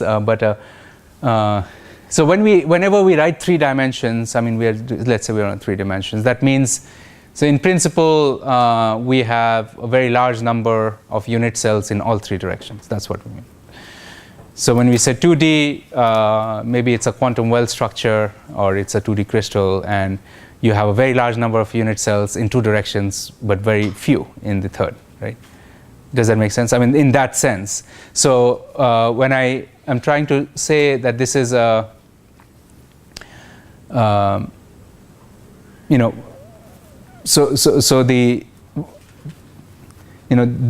whenever I say the volume, for example, in 2-dimensional, this will be the area. In 1 dimension, this will be the length. That's what I really mean when I say this. This is the extent of the wave function, or extent of the crystal itself. Okay? And within, I think it's not fair to leave every parameter open. So that's why we say that, well, I'm going to look at impurities, and clearly in 3 dimensions, I should talk about impurity per unit density, per unit volume, the impurity density, right? And I know intuitively too that if I introduce more impurity per unit volume, I will have more scattering. That is clear, and that's what it's trying to say. But what it's trying to say is, if your impurity density is the same, and you make a crystal, instead of 1 centimeter, it's 8-inch or whatever, then that's not going to change the microscopic scattering if the density is the same. And I think that should intuitively also appeal to you that, yes, I mean, I have larger number of impurities, but the volume is larger. So the density is what matters, right? Not the total number in the end. Right? So that's what I mean to say. Okay. And my second question is, how are you not integrating the Fermi Dirac Not yet. Yeah. Not yet, because this is completely independent of. So the scattering rules. Okay, let's trace it back a little bit. All this stuff came from Schrodinger equation, right? All this stuff, time-dependent Schrodinger equation, and Schrodinger equation does not tell you anything about, whether states are occupied, unoccupied. It says that here are the possible states of the system. Whether it's occupied or occupied is not its business. It's saying here are the possible states. The Schrodinger equation doesn't account for thermodynamics at all, right? There's no temperature in Schrodinger equation. There's that thermodynamics comes separately, right? Once you say now that okay, so here's the Schrodinger equation, and now after I calculate this, what it is giving you is if I have, these two this kind of states k and k prime, right? Then what is the scattering in between them? Now all the thing about occupation function will come after this. So when I say now this is possible, here's the rate of scattering, let's say k to k prime. But what I'm going to do now is when I want to calculate what is the real scattering rate, you will be doing k to k prime, but then k state should be occupied, and k prime must be empty. We're going to do that now. So that comes from Boltzmann. We introduce it from there. Okay, and this also, you could also specify what you want. Like you're going to occupy all you're going to consider all k states up to the Fermi level, right? Yeah, we'll see that very clearly now. So for example, if a state is already occupied, you can't scatter into it anymore because of Pauli exclusion principle. So that all will be taken into account if it's a fermion. If it's a boson, that's not a problem, and so on. Yeah. So and as an example, when you have electrons scattering into one state from one state to another, that's clearly both are fermions, right? But if you are scattering, if an electron decays from an excited state to a lower state, and you are emitting a photon into vacuum, then the photon state is a bosonic state. So you have a coupling of fermion and boson in that case, and all that. So we see that. Okay, so one more thing is you can actually look at this number and estimate. For example, in a typical crystal, you'll see the potentials are of the order of a couple of electron volts, or 1 eV, or 0.5 eV, something like that, order of magnitude. Densities you can put maybe 10 to the power 17 per centimeter cube. There are 10 to the power 22 or 23 atoms per centimeter cube in a crystal. And if you have a reasonably good pure crystal, the defect density is maybe 6-7 orders lower than the atomic density. It's a very good quality crystal. So you can put that number. Typical density of states of a semiconductor, you can put that in. There are formulas for it, and you will find that you will typically end up, if this is in EV, 0.5 EV, 0.1 EV, this is in 10 to the power 16, 17%. This is a typical DOS of a gallium arsenide with the right effective mass. So your tau, 1 over tau, so tau will come out to be roughly 0.2 picoseconds or something like that, 0.2, 0.5 picosecond, order of magnitude. Could be higher, could be lower, I'm just saying order of magnitude. And you can just get it from here, from very quick estimates here. And if you plug them back into this number, just because of impurities, where did we write here? Yeah, so you get a E times tau over m star, right? So you take electron charge, this is maybe 0.5 picoseconds, effective mass of a typical semiconductor maybe 0.1 m star. So you will get maybe about 1,000 centimeters square per volt second, which is a reasonable estimate of mobilities of semiconductors. It's just kind of showing that order of magnitudes are also very reasonable from this sort of picture. Okay, but to actually calculate all of these, so what we have to do is identify, just in like what we did for the point defects. Point defects are typically end up being neutral impurities, so this is actually not a very strong scattering mechanism. So, and you have to do the same thing now for ionized impurities. Instead of a Dirac delta function scattering event, now ionized impurity will have a scattering potential that will be E squared by 4 pi epsilon of the semiconductor times R. It's a Coulomb potential now. So it will be a little more long range, ionized impurity scattering. But the game is the same. You basically find you basically go ahead and find the potential for each term, find the matrix element, run through the sum that I showed here, apply all these nice rules, and you end up with a 1 over tau, right? So 1 over rate for each one of them. And then you kind of say that a total scattering is because of all of them. They're all happening in parallel, right? Phonon scattering, impurity scattering, ionized impurity, all of them are happening in parallel. And so the total scattering potential is really the sum of all of them. And so when you sum all those together and you find this thing as a function of temperature, you can see that at low temperatures, one dominates, at high temperature, other dominates, and all that sort of thing. So you can explain the whole thing now. Now, to go from there, from the individual scattering rates to the full-blown picture, we have to look at the occupation number, as we talked about now. And so I will just in the, we have maybe about 5 to 10 minutes, just finish this up. This is again, I wanted to kind of discuss this briefly. The occupation number picture, it comes from the Boltzmann transport equation. And that tells you which states are occupied during scattering, and because of scattering, how does it change? That's really, so it really tells you what is your f of k, right? The function that tells you the occupation number in k space after all the scattering has happened. I mean, considering all the scattering events. Till now, we have also used, we have also discussed quite a bit about the occupation function in k space, but only for ballistic situations, right? Only for ballistic situations. Till now, our occupation number function for electrons in the, say, the conduction band of a semiconductor has been very, very simple. And we have used heuristic and arguments, intuitive arguments to say that, well, let's look at one dimensions, for example. We said that in 1D, if I did not apply a voltage across a 1D conductor, my occupation function, it was occupied till some values on both sides. Here's the Fermi wave vector on both sides, right? Symmetric. And then I apply a certain voltage, and my occupation function, and in the EK diagram, it looks like this, right? Before I applied a voltage, it was occupied something like this, and this is a Fermi-Dirac distribution.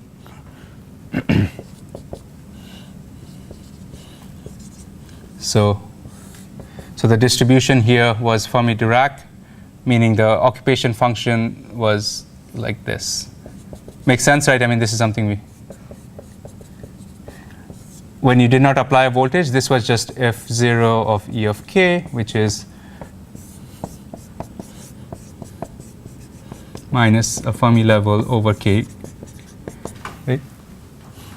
And then I said, well, I have connected two electrodes to this nanotube or whatever is the 1D conductor, for example, and I apply a voltage across the two, right? VDS. And what that does is, well, more carriers now moving to the right because the potential, the shift. And so I populate these states at the cost of these states. Reduce the left going and increase the right going, right? So that was the idea, right? So what happened is I have two Fermi functions now, right? I have one which is the Fermi function of the source, the other is the Fermi function of the drain, and only within this window is the current flowing. Right? That's the idea. This is the ballistic picture, right? Now we introduce that, well, I'm going to allow for scattering now because, in many crystals that happens. So maybe this state can scatter into that, and all that sort of thing. That's what we are turning on this possibility now, right? So, so in the ballistic case, in the f of k versus k, it kind of shifted like this, right? So you went like that. And the shift was corresponding to the voltage you apply. Now what happens because of scattering is it won't quite go that far. It will be impeded, and you end up probably getting somewhere in between the two. Does that make sense? You will not go to the ballistic limit because you can backscatter, and it will get stuck somewhere in between the two now. Right? And where will it get stuck? What will be the exact shape of the f of k? It may not be even like that. It may look a little bit like that. All that stuff. This function is determined quantitatively by solving the Boltzmann transport equation. It tells you what is f of k. all things considered. You can also solve the Boltzmann transport equation for a ballistic transport. You can turn off all the scattering, you solve it, and you will get your f of k2, and your solution will be the ballistic result. So, and that can be analytically done. And the picture is very straightforward, really. That we say that the occupation function, I can think of it. This comes really from classical. Boltzmann didn't live long enough to find, till quantum theory was developed. He developed it all for kinetic theory of gases. It was completely classical mechanics. In fact, I don't think he saw the discovery of the electron either, right? So, but the theory is very, is basically a bookkeeping device that just says that take everything into account, and sum of everything, and it's conserved. I mean, but it's done in a nice way for example, for the electrons. What you say is, again, if you remember when we started discussing the classical physics of an electron, is the x and k are precisely defined, right? K being the wave vector, h bar k is the momentum. So momentum and space are precisely defined in classical mechanics. And in quantum mechanics, they get a little fuzzy. Delta k, so we have a wave packet that comes closest to modeling or thinking about an electron as a classical particle. But regardless, so what we are doing is we have this phase space, and you can actually define the occupation function not just as f of k, right, which is the occupation k, but a function of real space. Where is it in real space? And most importantly, as a function of time. Time is an important parameter here because we are doing time-dependent phenomena now, right? So the time is important. So really, it is. You can see from here, in general, it's 3 dimensions for x and k. So it's a 7-dimensional function. It has 7 coordinates, f of x, y, z, kx, ky, kz, and time. But conceptually, it's actually not very difficult to. You can do all the analysis in 1 dimension, and you'll be and just generalize it to higher dimensions. Okay, so conceptually, what's going on? If I want to find what is the question, really is that we are trying to answer is what is the occupation function at any x, any k, and at any time t. That's what we are asking, really, the question. And for fermions, we know that that is going to be a number between 0 and 1. So that makes life very simple. You know that that's the limit of this situation. Right? So, okay, and then you look at this phase space, if you might, and take 2 snapshots of this. Take now, okay, at this point of time, maybe my wave packet is here, okay, 2 snapshot, and I say here's my occupation function at now, at right now, and you go back a little bit in time by dt, just a little bit back in time and dt, and say, well, if a particle is here now, then if the particle was moving in real space with a velocity v, right, that particle some time ago was at x minus v dt. That's very clear, right? So it was, if you rewind the time, you just go back in length by v dt. If v is the, it's the 1-dimensional problem, it's very clear what v is. It's dx by dt. This is similarly, if the k is here, and time dt ago, it was, minus. So this is your dk by dt, and this is the quantum mechanical analog of Newton's law, right? That force is h bar dk dt, right? So dk is force over h bar times dt.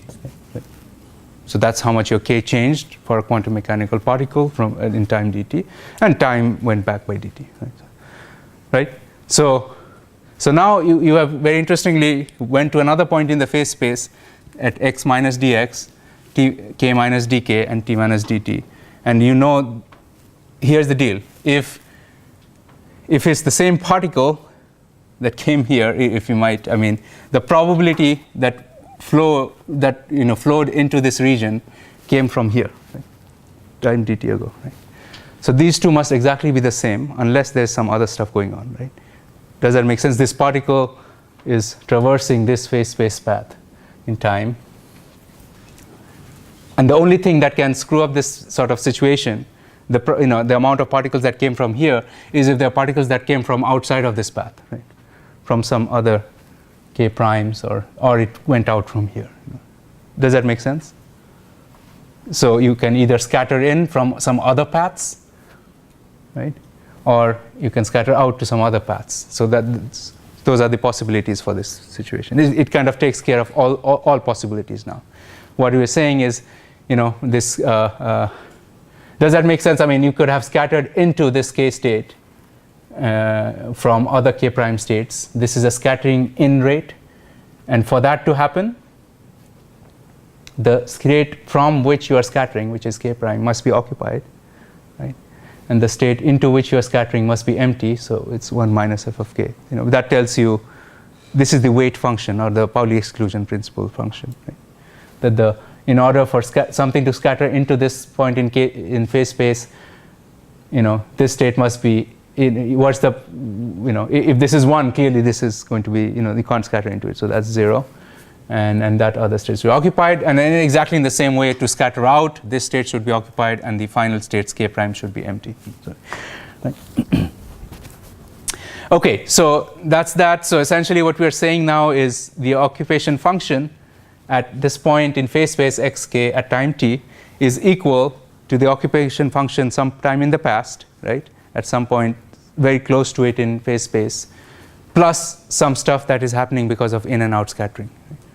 And this is your Boltzmann equation, really. This is really the all of Boltzmann equation. Now what you do is write this out in all its terms. This is, you can see that you can just do a Taylor expansion in each of these variables x, k, and t, right? F of x plus dx is f of x plus dx times f at that value. So you just are writing this out.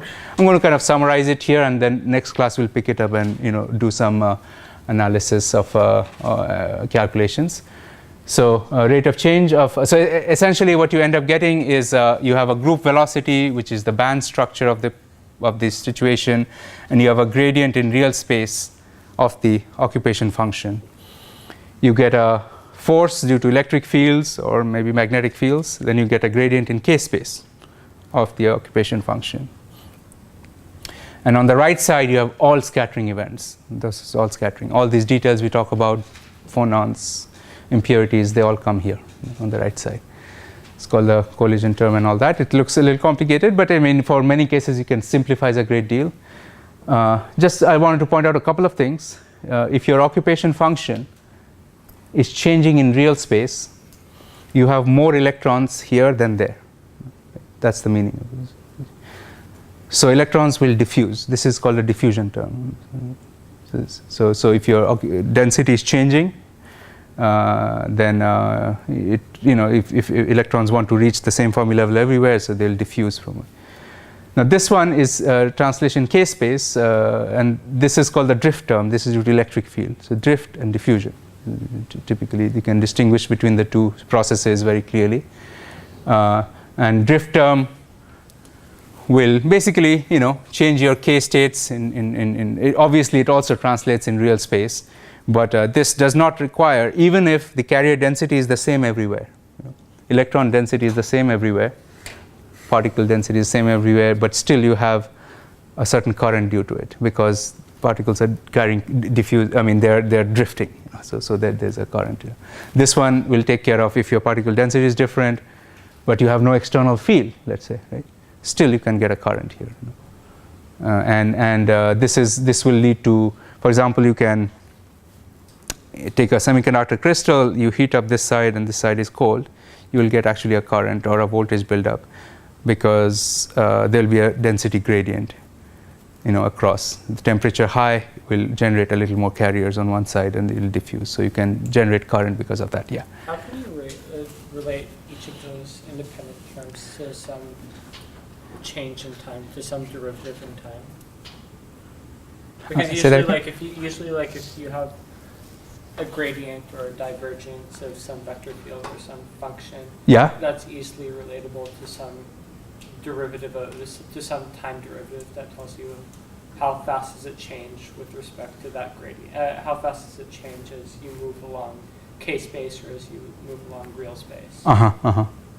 So you're saying, let me see. So your question is, let's see. Just to be clear, here we have identified really,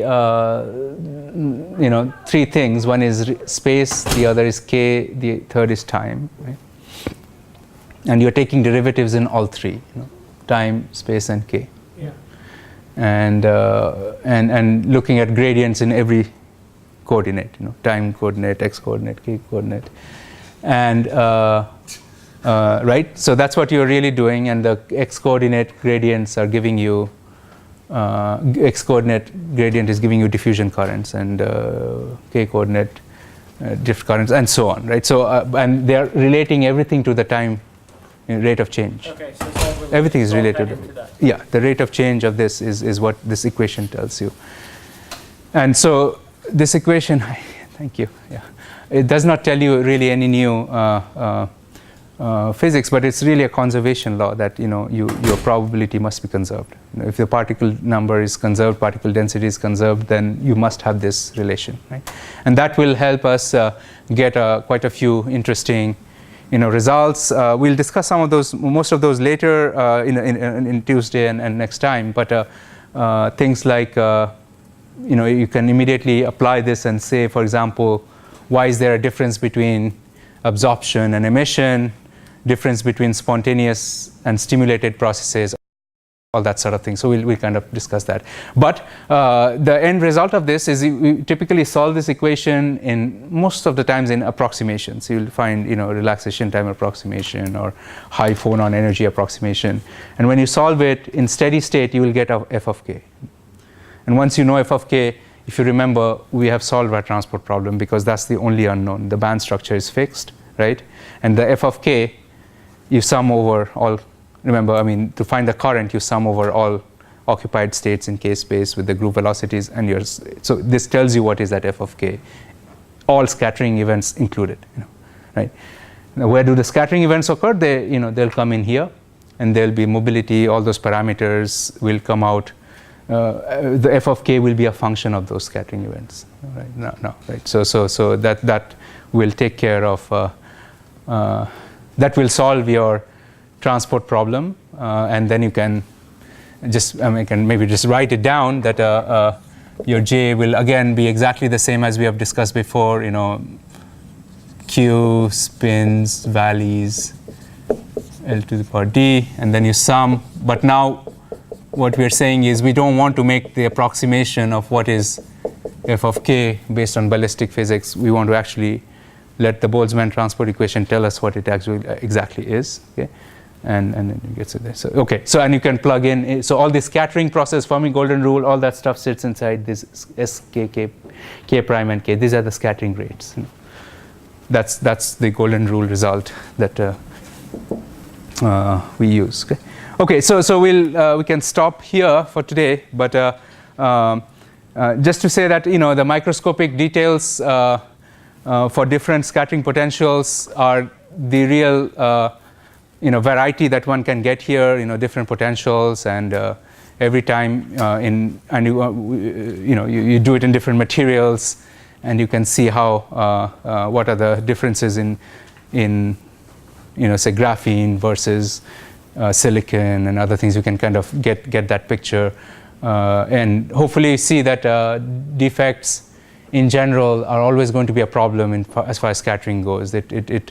So it has a two-phase nature. Impurities, for example, if you take a semiconductor, so I was showing here ionized impurities, right? So in a perfect gallium arsenide crystal, you actually have very few electrons in the conduction band in an intrinsic material. Okay, so you have very few electrons here, and unless you dope the material, it's very hard for you to have any electrons to do transport in the first place. Right? So what you do is, you put some dopants in. I replace some of the gallium atoms with silicon or one that has an extra electron, and it puts some electrons in the conduction band. But then you have ionized impurity scattering because of that. But here's the deal. So ionized impurity scattering causes a little bit lowering of the mobility you can get. But if you had no electrons, your f of k was 0, right? So there's no transport at all, right? So there's that sort of dichotomy between them, that you can improve your conductivity by doping, but if you go very heavy, you will hurt the mobility, but at least you want some carriers, right? So you have to dope it. So there's that sort of thing. We can do the analysis of where is the trade-off and that sort of thing. You can do that too. Okay? Typically, if you can remove the dopants from the or impurities from the path of the electrons, you always get a boost in the transport. And that's done in quantized structures, heterostructures, modulation doping. We'll look into that a little bit. So you can move the impurities away from the path of the electrons in 2D systems. So when you take it remote, you can impurities are far away. The electrons are here. You can see that it can really damp the scattering because of them. We'll see that later. Okay, good. So let's finish today, and we'll continue on Tuesday looking at some details of this. Okay, good.